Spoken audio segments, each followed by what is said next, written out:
Kurma, the tortoise. So here, the Devatas and the Rakshasas have come together to churn the ocean. And as their churning rod, which is this massive mountain called Mandara, is slipping, Vishnu comes and he becomes the base for that. So Kurma upholds the entire mountain, and then the churning goes on. And through the churning, they receive Amritam or nectar.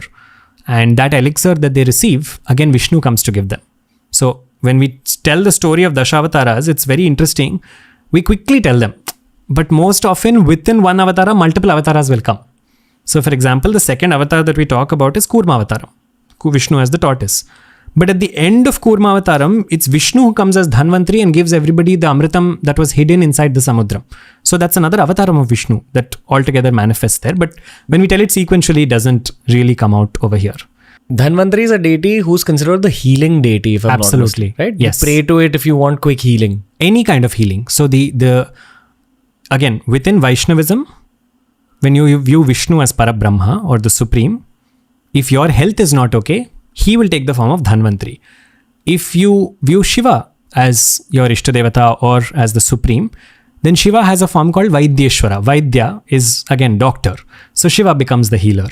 So any Devata that you worship will take a form of a doctor or a healer to come and heal you. So in Vaishnavism or in Vaishnavism parlance, that would be Dhanvantri. Is there a Devi version of this? Oh yes, there are multiple. There is Amrita Swarupini, the one who is the form of elixir or nectar herself. But there are different names for different devatas. Dhanvantri is also the deity that is the center point for the entire Ayurveda culture. Ayurveda is all originated from Dhanvantri. That's why when you go to any Ayurvedic center, you will see an image of Dhanvantri there. And in Kerala, where Ayurveda blossomed, that's where Dhanvantri's worship is also seen. And it's so beautiful, no? They named him Dhanvantri. Again, when we say they named him, nobody gave him a name. He came with a name.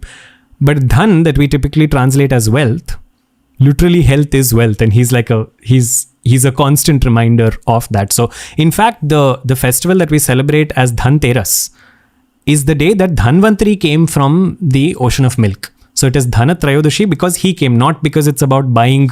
That's a capitalistic society turn on this whole thing. But it's actually a day that you're supposed to celebrate and worship the source of health within the body. So, damn, dude. Yeah. So one thing leads you into another, like I said. Connections.